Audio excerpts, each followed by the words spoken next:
this is Jackson Baker, and today we are going to be doing a little bit of calculus. So this is the problem, f double prime of 14 thirds is equal to 0. And they also tell us that f double prime of x is negative 1.5b squared times the sine of bx plus bc. So you might be freaking out right now. There's apostrophes everywhere. There's second derivatives. You're like, oh no, we're going to have to do something strange. But if we erase these apostrophes, boom, now it's algebra.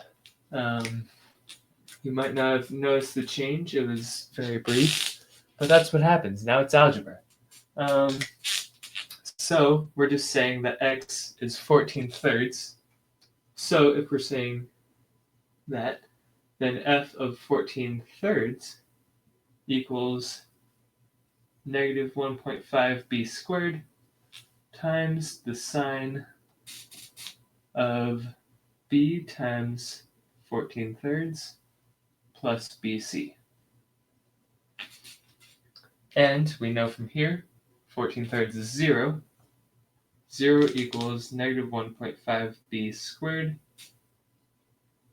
times the sine of b times 14 thirds plus bc. Yeah, that's fine. Okay, so this can go one of two ways.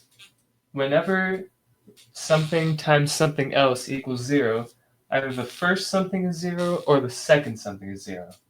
So this can go one of two ways. And we are going to look at both of them.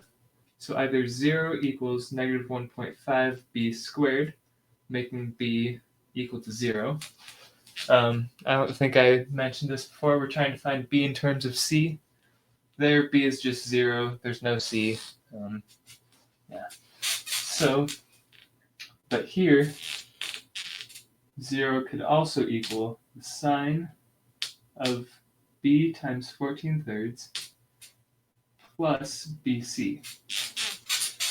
And then sine is 0 when whatever's inside is 0, it could be 2 pi, or, well, actually, it could be pi also. 3 pi, 4 pi, something like that. So,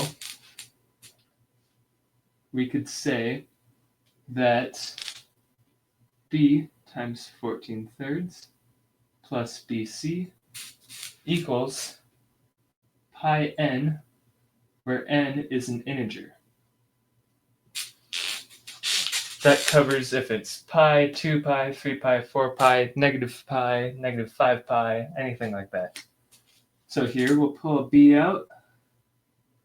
14 thirds plus c equals pi n, remembering that n is an integer. Divide both sides by 14 thirds plus c, and you get b equals pi n over 14 thirds plus c.